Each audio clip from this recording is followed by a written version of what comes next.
Hi ಎಲ್ರಿಗೂ ಇವತ್ತಿನ video complete ಆಗಿ ಹಾಸನದ ಹಾಸನಾಂಬೆ ದೇವಿಯ ದರ್ಶನದ ಬಗ್ಗೆ, ಅಲ್ಲಿಗೆ ಯಾವ ರೀತಿಯಾಗಿ ಹೋಗಿದ್ವಿ ಮತ್ತೆ ಯಾವ ರೀತಿಯಾಗಿ ದೇವರ ದರ್ಶನ ಮಾಡಿದ್ವಿ ಅನ್ನೋದ್ರ ಬಗ್ಗೆ ಈ ವಿಡಿಯೋ.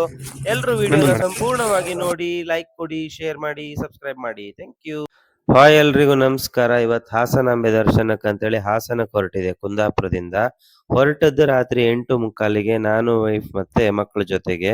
ಸುರೇಶ ಮಂಗಳೂರಿಂದ ಫೋನ್ ಮಾಡಿ ಬರ್ತೀರಾ, ನಾನು ಹೋಗ್ತೀನಿ ಅಂತ ಹೇಳಿದಾಗ ನಾನು ಹೋಗ್ಬೇಕಂತ ಪ್ಲಾನ್ ಮಾಡದ್ದು. ಇದು ಆಕ್ಚುಲಿ ಸಡನ್ ಆಗಿ ಆದಂತ ಪ್ಲಾನ್, ಯಾವುದೇ ಪ್ರೀ ಪ್ಲಾನ್ ಇರಲಿಲ್ಲ. ಆಕ್ಚುಲಿ ನಾನು ಮೊದಲು ಹಾಸನದಲ್ಲಿ 2 ವರ್ಷ ವರ್ಕ್ ಮಾಡ್ತಾ ಇದ್ದೆ. ಆ ಸಂದರ್ಭದಲ್ಲಿ ನಂಗೆ ಹೋಗಕ್ ಆಗಿರ್ಲಿಲ್ಲ. ಅದೇ ದೇವಸ್ಥಾನಕ್ಕೆ ಹೋಗೋಕ್ಕೂ ಸಹ ಯೋಗ ಬೇಕಂತ್ರಲ್ಲ, ಹಾಗೆ ನಂಗೆ ಈ ಸರಿ ಒಂದು ಯೋಗ ಕೂಡಿ ಬಂತಂತ ಅನ್ಕೊಂಡೆ. ಹೋಗುದು ಹೇಗೆ, ಕಾರಲ್ಲ ಬಸ್ಸಲ್ಲ ಅನ್ನುವಂತ ಒಂದು ಜಿಜ್ಞಾಸೆ ಇತ್ತು. ಕಾರಲ್ಲಿ ಹೋಗಕ್ಕೂ ಒಂಥರ ಹೆದರಿಕೆ ಆತಿತ್ತು. ಯಾಕಂತ ಹೇಳಿದ್ರೆ ಸುಮಾರು ದೂರ ಡ್ರೈವಿಂಗ್ ಮಾಡಕ್, ಮತ್ತೆ ನಂಗೆ ರಾತ್ರಿ ಡ್ರೈವಿಂಗ್ ಮಾಡಿ ಅಭ್ಯಾಸ ಇರ್ಲಿಲ್ಲ. ಅದು ಅಲ್ಲದೆ ಬೆಳಿಗ್ಗೆ ಪೂರ್ತಿ ಕ್ಯೂ ಅಲ್ಲಿ ನಿಂತು ದೇವ್ರಿಗೆ ಕಾಯ್ಕಲ್ಲ ಅಂತ ಒಂದು ಹೆದರಿಕೆ ಸಹ ಇದ್ದಿತ್ತು. ಆದ್ರೂ ಧೈರ್ಯ ಮಾಡಿ ಹೊರಟದ್ದು. ಮತ್ತೆ ರಾತ್ರಿ ಡ್ರೈವಿಂಗ್ ಮಾಡೋತ್ತಿಗೆ ಅಲ್ಲಿ ಶಿರಾಡಿ ಘಾಟಲ್ಲಿ ಹ್ಯಾಂಗ್ ಆಗ್ತೇನೋ ಅಂತ ಹೆದರ್ಕಂತಿದ್ದೆ. ಆ ಬದಿ ಎಲ್ಲ ರೋಡ್ ಎಲ್ಲ ರಿಪೇರಿ ಅಲ್ಲ, ಹಾಗೆ ಕರೆಕ್ಟ್ ಐಡಿಯಾ ಇರ್ಲಿಲ್ಲ ಎಂತ ಆಗ್ಬೋದಂತ. ಶಿರಾಡಿ ಘಾಟ್ ಈಸಿಯಾಗಿ ಹರಿಸಿ ಆಯ್ತು. ಮಧ್ಯದಲ್ಲಿ ಒಂದು ಈ ರೀತಿ ಬ್ಲಾಕ್ ಸಿಕ್ತು ನಮ್ಗೆ. ಒಂದ್ 10 ನಿಮಿಷ ಅಷ್ಟೇ ವೆಯ್ಟ್ ಮಾಡದ್ದು. ಮಕ್ಕಳಿಗೆ ಇದ್ರದ್ದು ಯಾವ್ದ್ರದ್ದು ಅಂದಾಜೇ ಇರ್ಲಿಲ್ಲ, ಒಳ್ಳೆ ಮಾಡಿ ಮನೆ ಕಂಡಿದ್ರು. ಆಕ್ಚುಲಿ ನಂಗೆ ನೆಲ್ಯಾಡಿಯಿಂದ ಗುಂಡ್ಯದವರೆಗೆ ಹೋಗೋತ್ತಿಗೆ ಜೋರ್ ಕಣ್ ಕೂರ್ದಂಗ್ ಆಯ್ತು. ಆದ್ರೆ ನಾ ಹಾಸನ ಮುಟ್ಟುವವರೆಗೂ ಸಹ ಸುರೇಶ್ ಮಾತಾಡ್ತಾ ಇದ್ದ ಹಾಗೆ ನಿದ್ರೆ ಬರ್ಲಿಲ್ಲ. ಅದೊಂದು ಒಳ್ಳೇದಾಯ್ತು. ಮತ್ ಸುಮಾರು ಡೈವರ್ಷನ್ ಇದ್ದಿತ್ತು, ಮತ್ತೆ ಕೆಲವು ಕಡೆ ರೋಡ್ ರಿಪೇರಿ ಆಗ್ತಿತ್ತಲ್ಲ, ಅಲ್ಲಂತೂ ಸುಮಾರು ಹೊಂಡ ದಂಡಿ ಮತ್ತೆ ಹಂಪ್ಸ್ ಗಳೆಲ್ಲ ಇದ್ದಿತ್ತು. ಹಾಗೆ ಸ್ವಲ್ಪ ಹೆದರಿಕೆ ಆಗ್ತಾ ಇತ್ತು. ಸ್ವಲ್ಪ ಜಾಗ್ರತೆಯಲ್ಲಿ ನಿಧಾನ ಆಗಿ ಹೋದೆ ನಾನು ಹೊತ್ತಿಗೆ. ಆಮೇಲೆ ಸೈಕ್ ಅನ್ಸದೆ ಅಂತ ಹೇಳಿದ್ರೆ, ಸಕಲೇಶ್ಪುರದಿಂದ ಹಾಸನದ ಕಡೆಗಿನ ರೋಡ್ ಮಾರ್ರೆ, ಎಷ್ಟು ಕ್ಲಾರಿಟಿ, ಎಷ್ಟು ಕ್ಲೀನ್ ರೋಡ್ ಅಂತ ಹೇಳಿದ್ರೆ ಆರಾಮ್ಸೆ ಫಾಸ್ಟ್ ಆಗಿ ಹೋಗ್ಬೋದು. ಆದ್ರೂ ನಮ್ಗೆ ಹೊಸ ರೋಡ್ ಆಗಿರೋದ್ರಿಂದ ಸ್ವಲ್ಪ ಜಾಗ್ರತೆಯಲ್ಲಿ ನೋಡ್ಕೊಂಡು ಹೋದೆ ನಾನು. ನಿಜವಾಗ್ಲೂ ಈ ನೈಟ್ ಟೈಮ್ ಜರ್ನಿ ಅನ್ನುವಂಥದ್ದು ನಂಗೆ ಹೆಕ್ಟಿಕ್ ಅನ್ಸ್ಲೇ ಇಲ್ಲ. ಬಹಳ ಖುಷಿ ಆಗಿತ್ತು ಆಯ್ತಾ, ಒಳ್ಳೆ ಜರ್ನಿ ಆಯ್ತು. ಯಾವುದೇ ಪ್ರಾಬ್ಲಮ್ ಆಗದೆ ಕರೆಕ್ಟ್ 3 ಗಂಟೆಗೆ ನಾವು ಹಾಸನ ಸಿಟಿನ ಎಂಟ್ರಿ ಆದ್ವಿ. ನೈಟ್ ಜರ್ನಿ ಆಗ್ಲಿಕ್ಕೆ ಹೋಗಿ ಸ್ವಲ್ಪ ಲೇಟ್ ಆಯ್ತು ಅನ್ಸುತ್ತೆ. ಮಂಗಳೂರಿಂದ ಹಾಸನ ಸುಮಾರು 4 ಗಂಟೆ ಜರ್ನಿ ಓನ್ ವೆಹಿಕಲ್ ಇದ್ರೆ. ನೈಟ್ ಆಗ್ಲಿಕ್ಕೆ ಹೋಗಿ ಸ್ವಲ್ಪ ಅಂದ್ರೆ ಸ್ವಲ್ಪ ಡಿಲೇ ಆಯ್ತು ಅನ್ಸುತ್ತೆ. ಇಲ್ಲ ಅಂತ ಹೇಳಿದ್ರೆ 3-3:30 ಗಂಟೆಲೂ ಬರ್ಬೋದು. ಮತ್ತೆ ರೋಡ್ ಎಲ್ಲ ಇದಾಗ್ತಾ ಇತ್ತಲ್ಲ. ಹಾಸನ ಎಂಟ್ರಿ ಆದ ಕೂಡಲೇ ಲೈಟಿಂದ ಜಗಮಗ ಅಂತ ಇತ್ತು. ಹಾಸನಾಂಬ ದೇವಿ ದರ್ಶನ 2025 ಕಮಾನ್ ನೋಡಿ. ಇಡೀ ಸಿಟಿನೇ ತುಂಬಾ ಚಂದ ಮಾಡಿ ಡೆಕೋರೇಷನ್ ಮಾಡಿದ್ದಾರೆ. ಜಾಸ್ತಿ ಜನ ಏನು ಅಲ್ಲಿ ಕಾಣ್ಲಿಕ್ಕೆ ಸಿಗ್ಲಿಲ್ಲ. ಸೊ ನಾನು ಅನ್ಕೊಂಡೆ ಯಾರು ಇರಲ್ಲ, ಇಷ್ಟು ಬೆಳಿಗ್ಗೆ ಯಾರು ಇರ್ಲಿಕ್ಕಿಲ್ಲ, ಹಾಗೆ ನಮ್ಗೆ ಬೇಗ ದರ್ಶನ ಆಗ್ಬೋದು ಅಂತ ಅನ್ಕೊಂಡೆ. ಆಕ್ಚುಲಿ ಅಲ್ಲಿ ಬೆಳಿಗ್ಗೆ 5 ಗಂಟೆಯಿಂದ ದರ್ಶನ ಅಂತ ಇನ್ಫಾರ್ಮೇಶನ್ ಇತ್ತು. ನಾವು ಅದನ್ನೆಲ್ಲ ನೋಡ್ಕೊಂಡು ಹೋಗಿದ್ವಿ. ಆಮೇಲೆ ಕಾರನ್ನು ಎಲ್ಲಿ ಪಾರ್ಕ್ ಮಾಡೋದಂತ ಗೊತ್ತಾಗ್ಲಿಲ್ಲ. ಇಲ್ಲಿಂದ 1 ಕಿಲೋಮೀಟರ್ ದೂರದಲ್ಲಿ ಕಾರಿಗೆ ಪಾರ್ಕಿಂಗ್ ವ್ಯವಸ್ಥೆ ಇತ್ತಂತೆ. ಬಟ್ ನನ್ನ ಹೆಂಡತಿ ರಿಲೇಟಿವ್ ಕಡೆ ಒಬ್ರು ಇಲ್ಲಿ ಹಾಸನದಲ್ಲಿದ್ರು. ಹಾಗಾಗಿ ನಾವು ಅವ್ರ ಮನೆ ಹತ್ರ ಪಾರ್ಕಿಂಗ್ ಮಾಡಿದ್ವಿ. ಇಷ್ಟು ರಾತ್ರಿ ಆಗಿದ್ರು ಸಹ ಮಕ್ಕಳಲ್ಲಿ ಲವಲವಿಕೆಯನ್ನ ಕಾಣ್ಬೋದು ನೀವು. ಕಾರನ್ನ ಪಾರ್ಕಿಂಗ್ ಮಾಡಿ ಅಲ್ಲಿಂದನೇ ವಾಕೇಬಲ್ ಡಿಸ್ಟೆನ್ಸ್ ಇತ್ತು, ಅಲ್ಲೇ ನಡ್ಕೊಂಡು ಹೋದ್ವಿ ನಾವು. ನೋಡಿ ಇಲ್ಲಿ ಕಾಣ್ತಾ ಇದೆ ನೋಡಿ, ಚಂದವಾದಂತಹ ಚಿಕ್ಕ ಮನೆ. ಇದೇ ನನ್ನ ಹೆಂಡತಿ ರಿಲೇಟಿವ್ ಮನೆ. ಸೊ ಗುಡ್ ಹಾಸ್ಪಿಟಾಲಿಟಿ ಅವರದ್ದು. ಅದಾದ ನಂತರ ಅಲ್ಲಿಂದ ಸೀದಾ ನಾವು ಹೋಗಿದ್ದು ಹಾಸನಾಂಬೆಯನ್ನ ಕಣ್ ತುಂಬಿಕೊಳ್ಳಿಕ್ಕೆ. ಹೋಗುವಾಗ ಬಹಳ ಖುಷಿ ಆಯ್ತು. ಯಾಕಂತ ಹೇಳಿದ್ರೆ ಯಾರು ಇಲ್ಲ, ಹಾಗೆ ಫಾಸ್ಟ್ ಫಾಸ್ಟ್ ನಡ್ಕೊಂಡು ಹೋದ್ವಿ. ಬೇಗ ಹೋಗಿ ಕ್ಯೂ ಅಲ್ಲಿ ನಿಂತ್ಕೊಳ್ಳೋಣ ಅಂತ. ಸೊ ನೋಡಿ ಸಿಟಿಯಲ್ಲಿ ಯಾರಾದ್ರೂ ಕಾಣ್ತಾ ಇದ್ದಾರಾ? ಇಲ್ಲ ನೋಡಿ. ಬಟ್ ಒಂದ್ ಮಿಸ್ಟೇಕ್ ಮಾಡಿದ್ವಿ ನಾವೇನಂತ ಹೇಳಿದ್ರೆ, ಇದ್ರೊಳಗಡೆ ಹೋಗ್ತಾ ಇರುವಾಗ ಚಪ್ಪಲ್ ಹಾಕೊಂಡು ಹೋದ್ವಿ. ಸೊ ಅದನ್ನ ಮತ್ತೆ ತೆಗ್ದಿಡ್ಲಿಕ್ಕೆ ಎಲ್ಲಿ ಅಂತ ಗೊತ್ತಾಗ್ಲಿಲ್ಲ. ಆಮೇಲೆ ಅಲ್ಲೇ ಇಲ್ಲಿ ವ್ಯವಸ್ಥೆ ಎಲ್ಲ ತುಂಬಾ ಚೆನ್ನಾಗಿ ಮಾಡಿದ್ದಾರೆ. ಪೊಲೀಸರು ಇರ್ಬೋದು ಅಥವಾ ಆರೋಗ್ಯ ವ್ಯವಸ್ಥೆ ಇರ್ಬೋದು, ಶೌಚಾಲಯ ಎಲ್ಲ ಸಹ ತುಂಬಾ ಸುಸೂತ್ರವಾಗಿ ಮಾಡಿದ್ದಾರೆ. ಒಳ್ಳೆ ಒಂದು ಜವಾಬ್ದಾರಿಯುತವಾದಂತಹ ನಿರ್ವಹಣೆ ಅಂತ ಹೇಳ್ಬೋದು. ಪೊಲೀಸ್ ಅವ್ರ ಹತ್ರ ಕೇಳಿದಾಗ ಅವರು ಚಪ್ಪಲನ್ನ ಹೊರಗಡೆ ಇಟ್ಟು ಬರಬೇಕು ಅಂತ ಹೇಳಿದ್ರು. ಸೊ ನಾವೇನ್ ಮಾಡೋದು ಅಂತ ನೋಡುವಾಗ ಅಲ್ಲಿ ಚಪ್ಪಲನ್ನ ರಿಸೀವ್ ಮಾಡ್ಲಿಕ್ಕೆ ಕೆಲವರಿದ್ರು. ಅವ್ರು ನಮ್ಗೆ ಕೊಡ್ಲಿಕ್ಕೆ ಹೇಳಿದ್ರು. ಅವ್ರ ಹತ್ರ ಕೊಟ್ವಿ, ಮತ್ತೆ ಅವ್ರು ಯಾವ ಕಡೆ ಬರ್ಬೇಕು ಅಂತ ಹೇಳಿ ಕಳಿಸಿದ್ರು.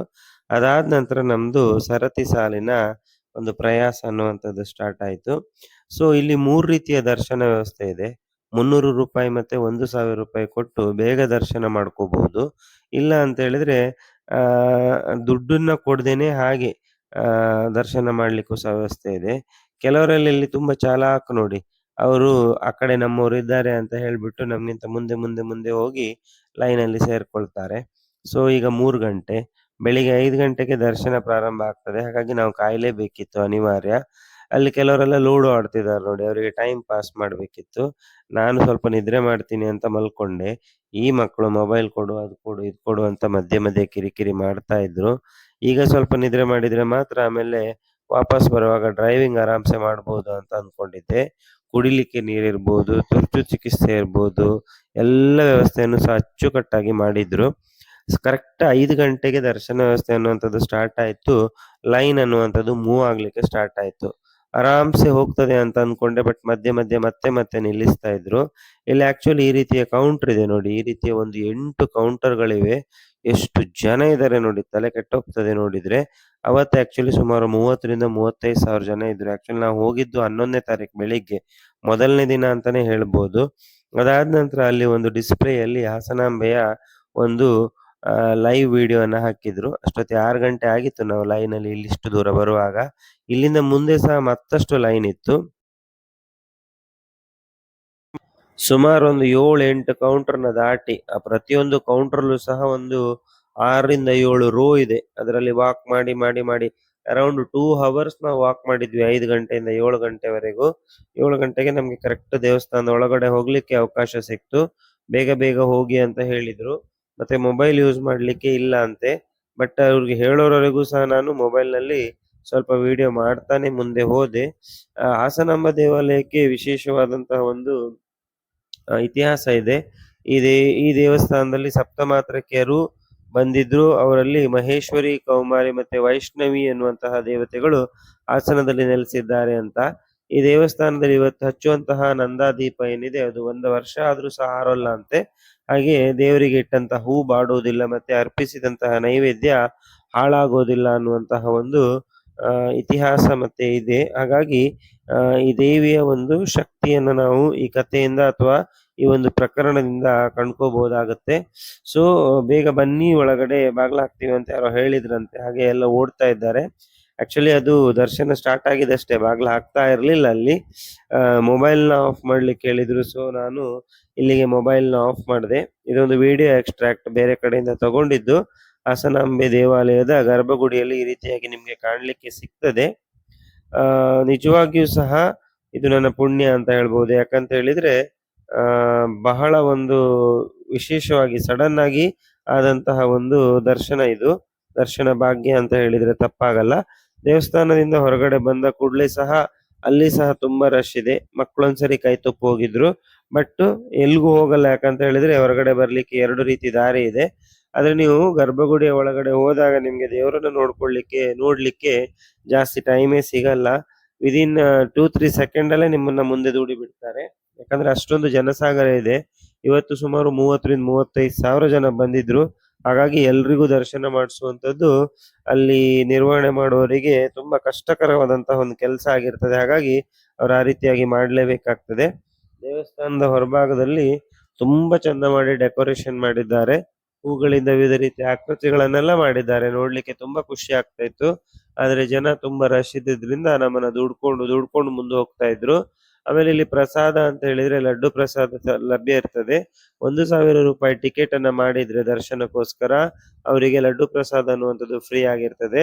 ಇಲ್ಲ ಅಂತ ಹೇಳಿದ್ರೆ ಬರುವಾಗ್ಲೇ ಒಳಗಡೆಯಿಂದ ಚೀಟಿ ಮಾಡಿಸ್ಕೊಂಡು ಬರ್ಬೋದು, ಇಲ್ಲಾಂದ್ರೆ ಡೈರೆಕ್ಟ್ ಆಗಿ ದುಡ್ಡು ಕೊಟ್ಟು ತಗೊಳ್ಳಿಕ್ಕೆ ಸಾಧ್ಯ ಇದೆ. ಆಮೇಲೆ ದೊನ್ನೆ ಪ್ರಸಾದ ಸಹ ಫ್ರೀ ಆಗಿ ಸಿಗ್ತದೆ. ಇದು ನಮ್ಗೆ ಇವತ್ತು ಬಿಸಿಬೇಳೆ ಬಾತ್ ಇತ್ತು, ತುಂಬಾ ಟೇಸ್ಟಿ ಆಗಿತ್ತು. ಒಂದೊಂದ್ ದಿನ ಒಂದೊಂದು ರೀತಿ ಮಾಡ್ತಾರಂತೆ. ನಿಜವಾಗ್ಲಿಯೂ ಸಹ ವಿಸಿಟ್ ಮಾಡ್ಬೇಕಾದಂತಹ ಒಂದು ದೇವಸ್ಥಾನ ಅಂತ ಹೇಳಿದ್ರೆ ಹಾಸನಾಂಬೆ.